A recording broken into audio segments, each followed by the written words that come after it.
CBSE exam cancel কৰিছে আমাৰ সেবাৰ exam কিয় cancel কৰা নাই What's up guys, this is Subrata Nath and welcome back to my another update. আজিৰ first আপডেটটো আছে বিকাশ চেত্ৰীৰ ওপৰত।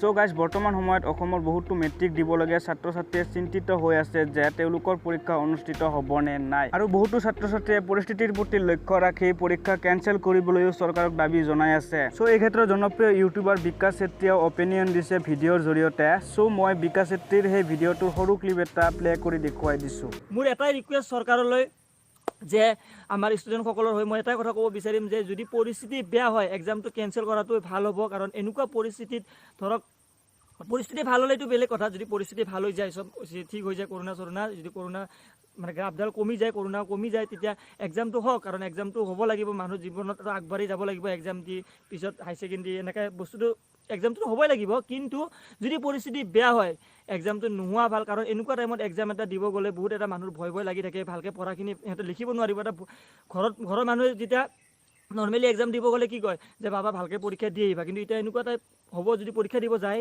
বাবা কৰোনাৰ পৰা বাচি আহিবা এনেকুৱা টাইপ মানে ক'ব ঘৰৰ মানুহবিলাকে। সো গাইজ আপোনালোকে শুনিলে বিকাশ চেত্ৰীৰ মন্তব্যখিনি আৰু ময়ো ভাবোঁ যে বৰ্তমান সময়ত যিহেতু ভাৰতবৰ্ষৰ অন্যান্য ৰাজ্যত এক্সাম কেনসেল কৰিছে গতিকে আমাৰ অসমতো এক্সাম কেনসেল কৰাটো দৰকাৰ বুলি মই ভাবোঁ। সো গাইজ ইয়াৰ পিছত নেক্সটটো আপডেট আছে সুৰভি দাসৰ ওপৰত। সুৰভি দাসে কিছুদিন আগতে তেওঁৰ ইউটিউব চেনেলত 1 লাখ ছাবস্ক্ৰাইবাৰ অতিক্ৰম কৰিবলৈ সক্ষম হৈছিল গতিকে বৰ্তমান তাইৰ হাতত আহি পৰিছে ইউটিউব চিলভাৰ প্লে বাটন আৰু তাই ৰিচেণ্টলি ইয়াৰ আনবক্সিং ভিডিঅ' আপলোড কৰিছে ইউটিউব চেনেলত। সো তাইৰ ৰিয়েকশ্যনটো চাবলৈ সৰু ভিডিঅ' ক্লিপ এটা দেখুৱাই দিছোঁ আপোনালোকক। সো মই আহি পালোঁ ৰুম আৰু এতিয়া মই কৰিবলৈ গৈ আছোঁ এইটো আনবক্সিং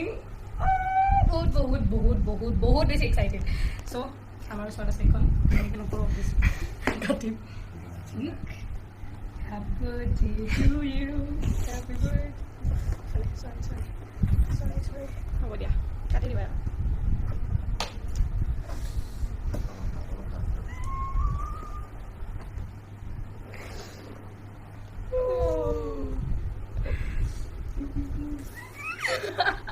সো ফাৰ্ষ্টতে এইখন দিছে ইউটিউবৰ ফালৰ পৰা ইয়াত লিখি দিছে মই এনে অকণমান পটককৈ পঢ়ি আছোঁ তাত লিখা আছে do you remember your first subscriber I think দাদা আছিলে মনত নাই ভালকৈ ইয়ৰ 100 নাজানো অৰ ইয়ৰ 1000 ছাবস্ক্ৰাইবাৰ নাজানো chances are you do and we know that you will definitely remember your 1 lakh subscriber নাজানো কোন আছিলে 1 লাখ মই নাজানো মনত নাই। চ' বহুত শুভেচ্ছা থাকিল বালৈ আৰু যাতে এনেকৈ আগুৱাই যায় তাৰে কামনা কৰোঁ বহুত কম দিনৰ ভিতৰতে ইমানখিনি আগবাঢ়িল। চ' ইয়াৰ পিছত নেক্সট আপডেট আছে বেহাৰবাৰী আউটপোষ্টৰ মোহনৰ ওপৰত। মোহনে তেওঁৰ ইনষ্টাগ্ৰাম হেণ্ডেলত এটা ষ্টৰি দিছিল য'ৰ পৰা জানিব পৰা গৈছে যে তেওঁৰ নামত কোনোবাই ফেক ইউটিউব চেনেল এটা খুলিছে আৰু তেওঁৰ ভিডিঅ'বিলাক আপলোড কৰি আছে। চ' তেওঁ এইটোৰ ওপৰত ৰিয়েকশ্যন দি ইনষ্টাগ্ৰাম ষ্টৰিত এই বুলি লিখিছে যে ফেক ইউটিউব চেনেল এইখিনিতে ৰাইজক জনাই থওঁ যে মোৰ নিজা কোনো ধৰণৰ ইউটিউব চেনেল নাই বা এতিয়াও খোলা হোৱা নাই। যদি কোনো বন্ধু বান্ধৱীয়ে মই বুলি মোৰ নামত আনে খোলা ইউটিউব চেনেল লাইক বা ছাবস্ক্ৰাইব কৰিছে অনুগ্ৰহ কৰি তেনে কৰাৰ পৰা বিৰত থাকক আৰু যদি ভৱিষ্যতে মই কোনো ধৰণৰ ইউটিউব চেনেল খোলোঁ মই মোৰ ফেচবুক একাউণ্ট নাইবা মোৰ অফিচিয়েল পেজৰ জৰিয়তে নিশ্চয় যাম আৰু যিয়ে মোৰ অনুমতি অবিহনে মোৰ নামত আৰু মোৰ ফটো ব্যৱহাৰ কৰি এনে চেনেল খুলিছে তেওঁলোকক অতি সোনকালে মোৰ লগত যোগাযোগ কৰক